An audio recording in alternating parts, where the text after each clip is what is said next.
poppin', hookers? Me, I'm Stan Scooch. How we doing today? Great. Welcome back to my house. It's been a little bit. I appreciate you coming, checking me out, watching me again, whatnot, and so forth. I've been thinking about you every single day since the last video I've made, and I have to say, and I'm an honest guy. I really am. Today, you're looking good. You're looking beautiful. You're looking well, if I do say so myself, and that says a lot because a lot of times, like I said, I'm honest, and a lot of times you look like ass most of the time, but not today. Today, when it comes to this part right here, the looks department, spot on. Good job. Good on you, bud. No, just kidding. You suck. Well, today I'd like to talk to you about something that I feel like most of my viewers, if not both you guys, can relate to. Something that I honestly feel like most Americans can relate to, and that is working in the food service industry, mainly restaurants. Now, I am not a statistics guy. I am not smart. I'm not going to Google it or look it up. I'm not a facts kind of guy. I'm just not. I'm going to guess, and I'm going to say over half of Americans, probably most of Americans have worked in the food service industry at some time in their life.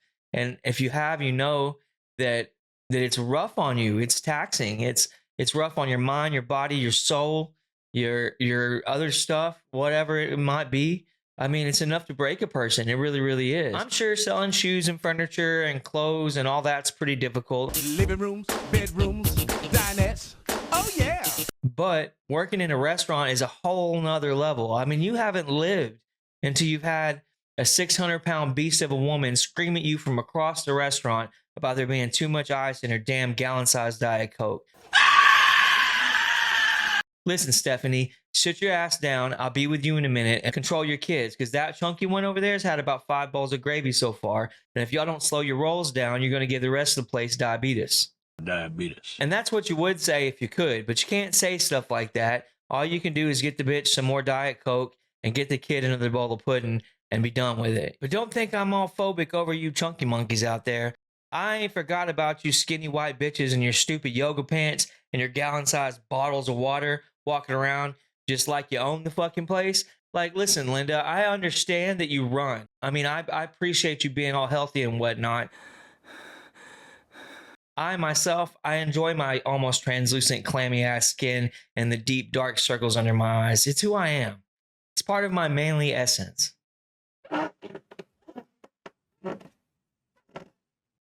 By the way, why you got to bring your dog into places?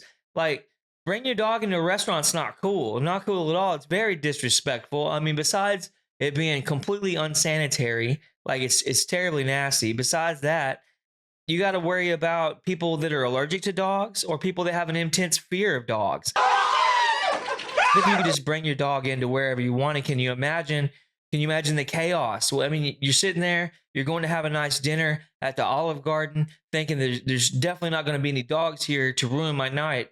And about 5 minutes into your meal, you look over and there's a spawn of Satan staring at you from Jennifer's handbag. And you can't even enjoy your unlimited soup, salad, and breadsticks. It's damn ridiculous is what it is. And I love my dog. Don't get me wrong. My dog is like my family. It's like my child. But I don't bring him into places because I respect other people.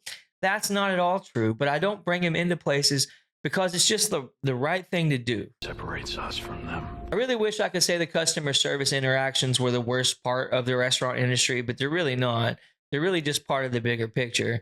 Like, let's talk about cooks. Being a cook is rough. It's not only just 200 degrees back there in that kitchen, but everything back there wants to cut you or stab you or poke you or burn you. It really wants to burn you. And on top of that, you got to cook everything to the precise specifications of some dude that just watched the Food Network for an hour before coming up there, and now he has a palate or something all of a sudden. Listen there, Rick. Yesterday, you were eating hot dogs out the package, and today, you want to be Gordon Ramsay? So shut the fuck up then. Right, will do. But it's not just hot back there, it's greasy. So if you're lucky, all the sweat pouring from your forehead will wash all the grease into your eyeballs. And then it's going to burn. It's going to burn so bad, it's going to wake your ass up so you can finish up your 13-hour shift. It's all an ecosystem. It all works together. This is a delicate fucking ecosystem. Sometimes that whole ecosystem thing can work against you, and all those circumstances coming together, coupled with a lack of sleep, lack of food because you can't stand the smell of food, and you don't want to eat it at all by now, and you're just kind of wasting away. And all that coupled with a lot of drugs can cause a person to lose it, like lose their mind. This is bad country. Did you know that there's a 100% chance that somewhere out there there's a cook, a very, very stressed out, hot, bipolar cook? He's out there pondering how many bodies he can put under his porch before his parents find out, all because you wanted your steak cooked a little longer or you wanted another damn cheeseburger. Do not push me. I don't think you understand what I am. Now, as fun as that is, and it is fun, as fun as that is, the dish room is the real star of the show. The dishwasher is arguably one of the most important jobs at a restaurant, and a dish pit basically keeps a restaurant running. Those people back there are the ones that bring the restaurant to life. You got 1 to 3 people back there, and these people are unique in their own way. So you have your new guys, you have your career criminals, or you have your Jose, okay? Now, your new guys are usually just high school kids that are trying to get a job, or kids right out of school, or, you know, whatnot and so forth. Just coming up in the workforce, have no idea what to look for, no idea what they're doing, didn't know it was going to be this hard. That's a lot of dishes, you know.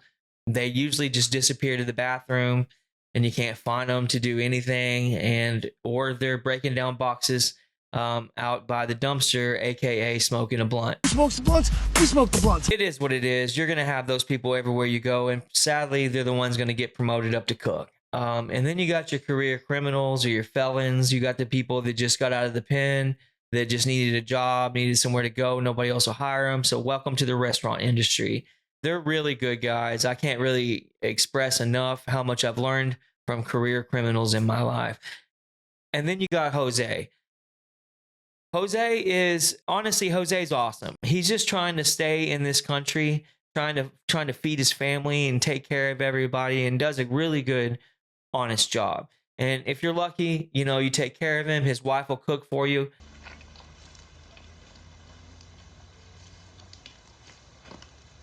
And you'll have amazing Mexican food for the rest of your life. And because they cook every day, like forever. You do good for them and you will eat like a king. That's a fucking promise right there. And if you're super lucky, his cousin, he'll mow your yard on Sunday for about $30, which is a great deal because you got like 2 acres out there. It's a hell of a deal if you ask me. But let's not forget the front of the house crew, the waitresses, the servers, the counter attendants, the hosts, the people that have to deal with the customers. They're the ones that have to put up with the abuse day in and day out, the attitudes, and they have to smile about it. You have to be happy. A smile's part of your uniform. You got to wear it all the time. But I'm going to tell you, working in a full service restaurant, which I've done for many years, is rough. If you have somebody that comes in and they're cranky and they're hungry and they're just in a bad mood altogether, you have to deal with that for like an hour or so while they're eating and you're serving and whatever. And that's rough. That really is. It's draining, but nothing's like working in a fast food restaurant because it's also, you know, it's all those things. Plus, it's you're pushing food out fast as you can. You're going through extra steps. Extra people are touching it. Extra people could mess it up, and then you're getting food out wrong all of a sudden, and a Karen gets it. And Karens of the fast food persuasion are the worst type of people on the planet.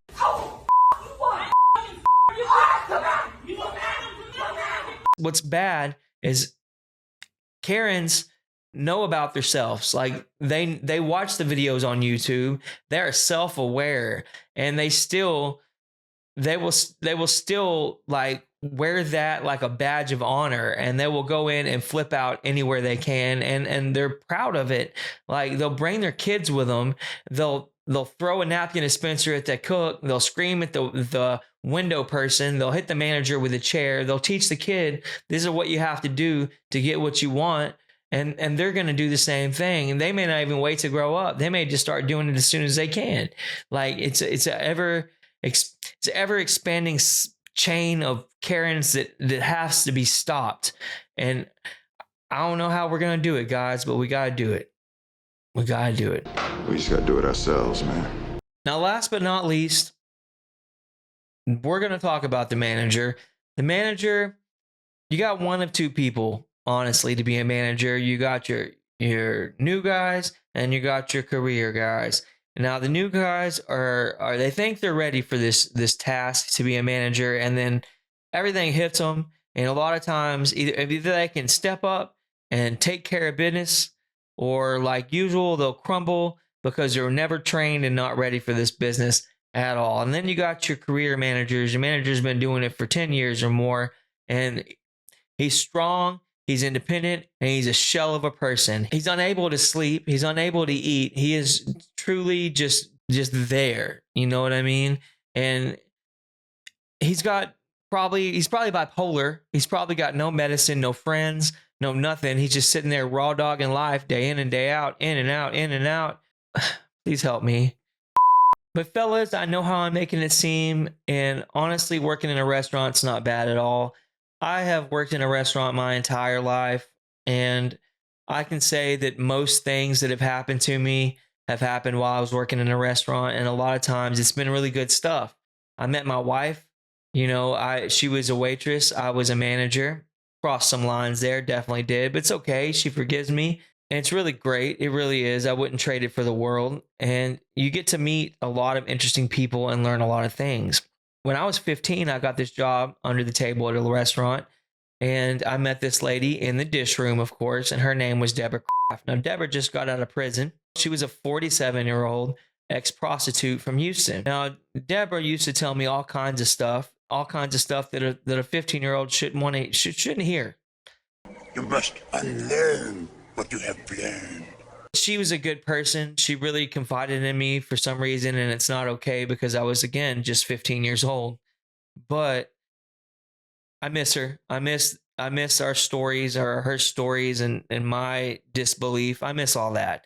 But she's probably gone. She's probably not with us anymore. And if she is, I'm sorry. Hopefully you're watching this video and you're laughing. Ha ha ha. And then there was this, my best friend, Michael. Okay. And that's what's cool about working in a restaurant. Again, you can be young and your best friend can be a 35-year-old crackhead that really, really screws you over a lot. But it's okay. You don't know any better, and you learn a lot from the guy. I always liked working with him, except for when he got paid and then he would just disappear for the weekend. Then I'm sitting there covering 2 whole shifts because, you know, nobody can find Michael. They don't know where he is, but somehow he still keeps his job. Crazy business. That's crazy to me. And also, he took me to sell crack. I didn't know I was taking him to sell crack or buy crack or both. I don't know what we were doing, but I definitely did.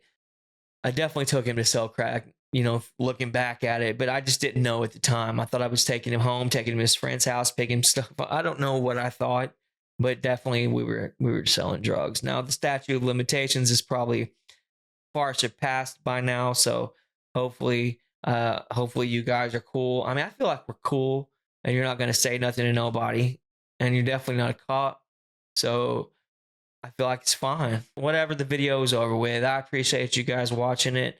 Remember to like and subscribe. And if you didn't like it, go ahead and subscribe. And guys, always remember, don't hate each other. Hate yourself. Peace. How would you like those steaks cooked? Well, just knock its horns off, wipe its nasty old ass, and chunk it right down on the plate.